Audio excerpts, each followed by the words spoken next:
I've been working late shifts at a 24-hour diner for the past 2 years. It's not the best job, but the pay is decent, and I've always preferred the quiet of nighttime work over the chaos of the day. People assume it's lonely, but I like it, usually. The diner itself is a rundown place on the outskirts of town, the kind of spot where truckers stop for black coffee and college kids show up at 3 a.m., drunk and looking for pancakes. We don't get many customers on weeknights, mostly just the regulars. Old men nursing cups of coffee, shift workers grabbing a bite before heading home. But then there are the ones who don't quite fit in. That night started out like any other. My coworker, Nancy, had just clocked out, leaving me alone behind the counter. The place was empty, save for a man sitting in the far booth, his back to the window. He had been there for hours, barely touching his coffee, just staring out at the parking lot. I remember the way he looked, thin, almost gaunt, with a long, unkempt beard and hollow eyes. He wore a faded hoodie with holes in the sleeves, his hands wrapped tightly around the mug like it was the only thing keeping him tethered to the present. At some point, he started mumbling to himself. I couldn't make out the words, but the sound of it put me on edge. It was like he was having a conversation with someone who wasn't there. I busied myself cleaning the counter, pretending not to hear. Then, just as I was wiping down a spill, he suddenly spoke, loudly this time. "You ever see something you weren't supposed to?" I froze, my fingers tightening around the rag. He was staring at me now, his eyes dark and unreadable. I forced a chuckle, trying to play it off. "Can't say I have." He tilted his head, considering me. "You will." That was enough to make my skin crawl. I tried to shake it off, reminding myself that I had dealt with my fair share of weird customers before. But something about him, something about the way he said it made my stomach twist. I glanced at the clock, 3:12 a.m. Another few hours, and my shift would be over. The man went back to staring out the window, and I took the opportunity to slip into the back to grab some extra napkins. I was gone maybe 30 seconds. When I came back, he was gone. The front door hadn't opened. The bell hadn't rung, but the booth where he had been sitting was empty. My heart started hammering. I hurried to the window, peering outside. The parking lot was deserted. No cars, no sign of him, just the glow of the flickering streetlight. I turned back, scanning the diner, and that's when I saw it. In the spot where the man had been sitting, there was something on the table. A Polaroid. My hands trembled as I picked it up. It was a picture of me, standing at the counter, taken from outside the diner. I nearly dropped it. My breath hitched in my throat as I flipped it over. Scrawled on the back, in shaky handwriting, were 3 words. "You weren't alone." My stomach lurched. I turned, my eyes darting to the windows, the doors. I was alone. I had been alone all night. Hadn't I? I grabbed my phone, fumbling to dial Nancy's number. The call went straight to voicemail, and then a soft creak behind me. I spun around, my breath catching. The kitchen door, which had been shut just moments ago, was now slightly ajar. Something moved in the darkness beyond it. Something that wasn't supposed to be there. Story 2. I never should have taken the shortcut. I knew better. Everyone in town did. There was a stretch of road just past the old mill, a winding, narrow path that cut through the woods and shaved 10 minutes off the drive home. But nobody used it, not at night. There were stories. The kind people whispered about over beers at the bar. They called it Dead Man's Curve, said people had seen things on that road, things that didn't make sense. Some swore they'd heard voices when there was no one around. Others claimed they'd seen figures standing in the trees, just barely visible in the glow of their headlights. I never put much stock in urban legends, but that night, I was exhausted. It was late, and the idea of getting home even a little sooner outweighed my unease. So, I turned onto the road. The second my tires hit the cracked pavement, I regretted it. The forest on either side was thick, the branches tangled like skeletal fingers stretching toward the sky. My headlights barely pierced the darkness. It felt like I had driven into a tunnel, one with no end in sight. I tried to shake the feeling off. It was just a road, just trees, just another quiet night. Then I saw the car. It was parked on the side of the road, half in the ditch, its hazard lights flashing dimly. I slowed down, my fingers tightening around the wheel. As I got closer, I saw that the driver's door was open, but there was no one inside. I glanced at my phone. No signal. I pulled over, hesitating. I should have kept driving. I should have. But instead, I stepped out. The air was unnervingly still. Not a single sound. No crickets, no wind. Just an unnatural silence pressing against my ears. I approached the car cautiously. It looked like an older model sedan, the kind that had probably seen better days.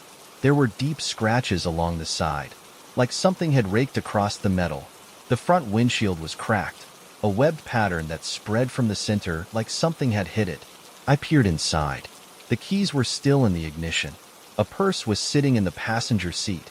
Its contents spilled onto the floor. Something had happened here. I took a step back, every instinct in me screaming to leave. And then I heard it. A voice. A whisper. From the trees. I turned so fast I nearly lost my footing. My breath caught in my throat as I searched the darkness. The forest was too thick, too shadowed. But I could feel it. Something watching me. Then, movement. A shape, stepping between the trees. I couldn't see its face. Just the outline of a figure, tall and impossibly thin. It whispered again. I couldn't understand the words, but they slithered into my ears, curling around my brain like a sickness. I stumbled back toward my car. My hands fumbled with the door handle as the whispering grew louder. And then, a hand slammed against my window. Not mine. I screamed, twisting around. A woman. She was standing right outside my car, her face twisted in sheer terror. Her mouth moved frantically, forming silent words I couldn't hear. Her eyes were wide, desperate. And then I saw her hands. Her fingers were bent the wrong way, like they had been broken. I threw the car into drive. The woman let out a sound. A horrible, guttural scream that didn't sound human. I didn't look back. I didn't stop. I flew down that road like my life depended on it, because I was certain it did. The whispering followed me. I could hear it even over the roar of my engine, growing more frantic the farther I got. And then, just as suddenly as it had started, it stopped. I made it home that night, but I didn't sleep. I kept expecting to hear that whisper, to see her standing outside my window. The next morning, I checked the news. There was nothing about a missing woman, nothing about a car abandoned on that road. But I know what I saw, and I know one thing for certain. I will never take that road again. Story 3. I used to work the night shift at a small security firm. It was one of those quiet gigs. Just me, a desk, and a dozen flickering security monitors showing empty hallways and parking lots. The building I was assigned to was an old office complex, barely used anymore. Most of the offices were vacant, the only tenants being a few small businesses that kept standard hours. After 7 p.m., the place was a ghost town. I liked it that way. That is, until the elevator incident. It happened about 3 months into the job. I had just settled in for my shift, sipping on a lukewarm coffee, when I noticed something strange on the monitors. The elevator was moving. I frowned.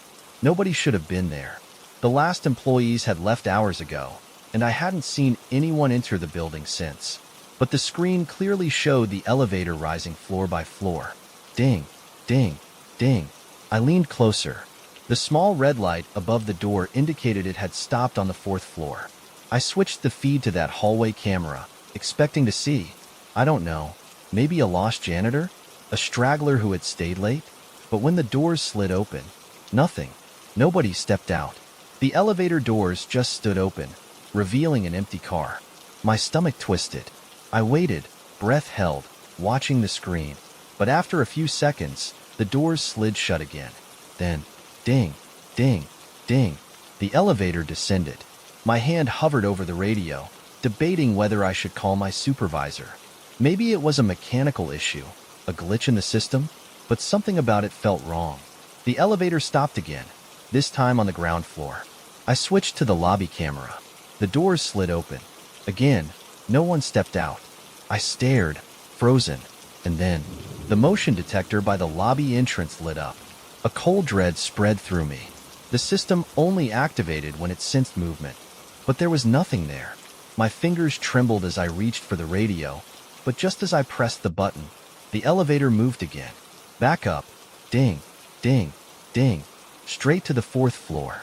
I stared at the monitor, my breath coming in shallow gasps. This time, I wasn't waiting for the doors to open on their own. I grabbed my flashlight, my keys, and the company-issued baton, then forced myself out of my chair. I had to check. I didn't want to, but I had to. The walk to the elevator felt like moving through molasses. The air in the lobby was thick, heavy.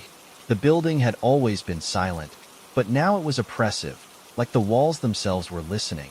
I stepped into the elevator. My fingers hesitated over the buttons before I pressed 4. The doors slid shut. The ascent was agonizingly slow. Ding! The doors opened. The hallway was empty.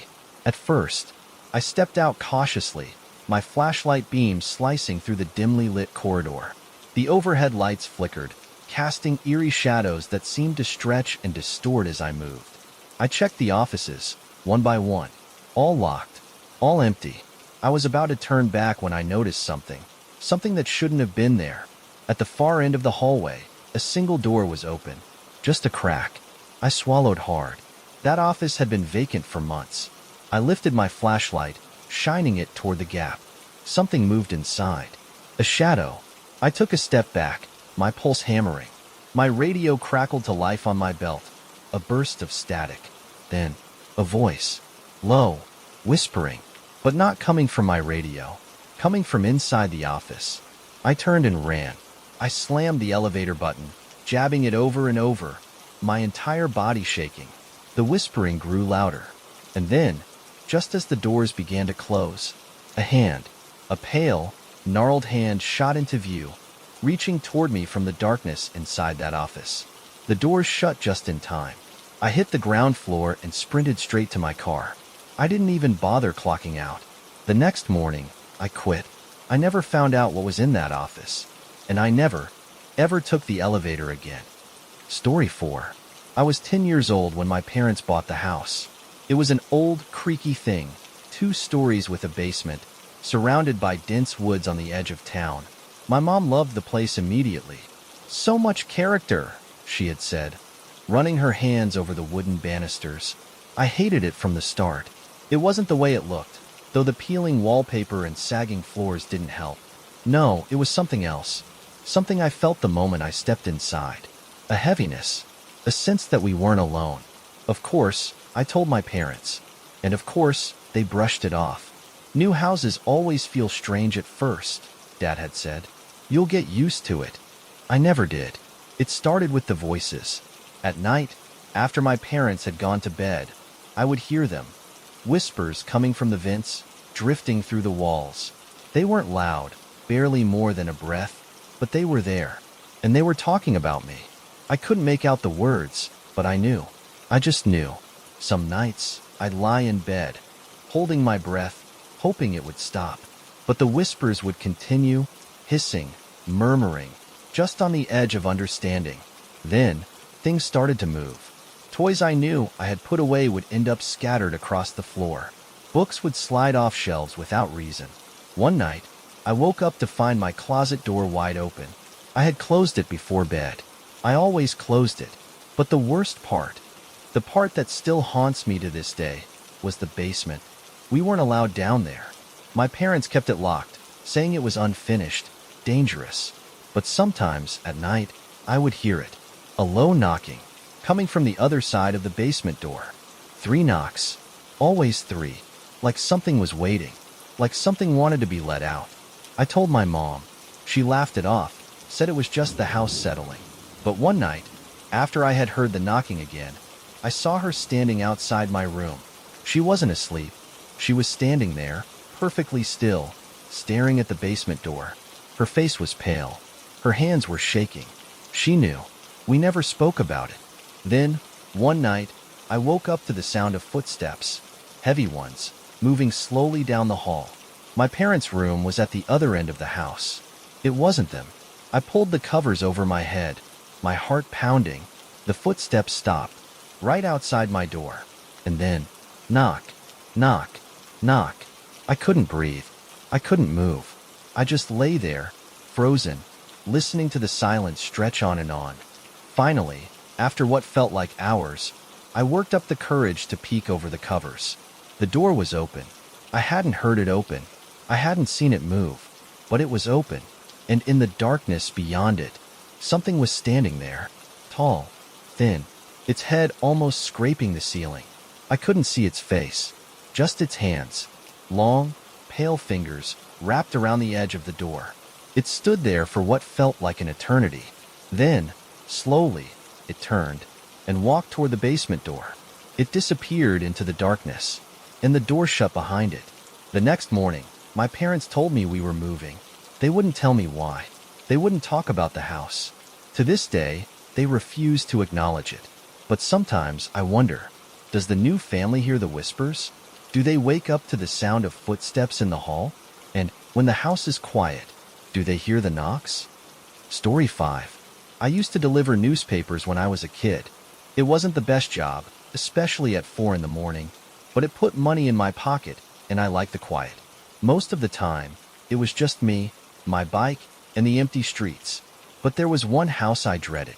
It sat at the end of the cul-de-sac, an old Victorian thing with peeling paint and windows that always seemed too dark, even in the daylight.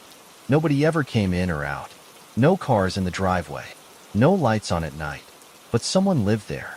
Because every morning, the newspaper was gone. I never saw who took it. Never saw any sign of life at all. But as soon as I dropped the paper on the porch and pedaled away, it would just disappear. I started noticing other things, too. Some mornings, the front door would be open. Just a crack, like someone had been standing there, watching. Other times, I'd find footprints in the dew-covered grass, bare feet, leading from the porch to the sidewalk and then vanishing. I told myself it was just my imagination.